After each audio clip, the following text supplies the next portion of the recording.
Hi hello బాగున్నారా? Welcome back to YouTube and Insta. ఏం చేస్తున్నారు? ఎలా ఉన్నారు?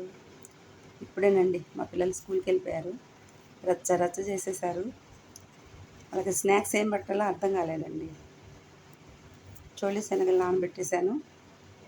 ఫటాఫటా ఉడకబెట్టేసి తాలింపు పెట్టి స్నాక్స్ పంపించేశాను. లంచ్కి ఇంటికి వచ్చేస్తారులేండి. ఇంకా వచ్చిన కాడి నుంచి ఉండదు మా ఇంట్లో భజనే. మా పిల్లలైతే ఏం అల్లరి చేస్తారండి. కానీ ఎంత అల్లరి చేసినా మంచిగా చదువుకుంటారు, బాగుంటారు, మంచిగా హ్యాపీగా ఉంటారు. కానీ ఫుడ్డే టైంకి తింటలేదండి. ఎంత పెట్టినా కానీ వద్దనే అంటుంటారు. నాకు ఏమి వద్దే అంటారు. ఒక ముద్ద తినేసరికి నా వల్ల కాదని పారిపోతారు. వాళ్ళకి ఎలా పెట్టాలో నాకే అర్థం కావట్లేదు. నేను 2 పిల్లల్ని పెంచుకున్నా, నా కొడుకుల్ని. కానీ నా మనవరాలను పెంచలేకపోతున్నానండి.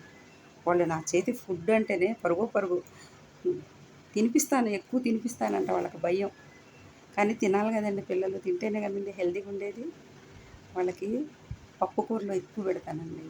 ఆకుకూరలు, పప్పుకూరలు అవి మంచిగా హెల్తీగా ఉంటాయి. అవి పెడితే తినరు. ఏం చేస్తాం పిల్లలకు కదా. పాలు తాగించాలంటే భయం వేస్తుంది, ప్యాకెట్ పాలు. కూరగాయలు ఉండాలంటే భయం వేస్తుంది. కానీ తప్పదు, ఉన్నంతలో చేసి పెట్టుకోవాల్సిందే కదా పిల్లలకి.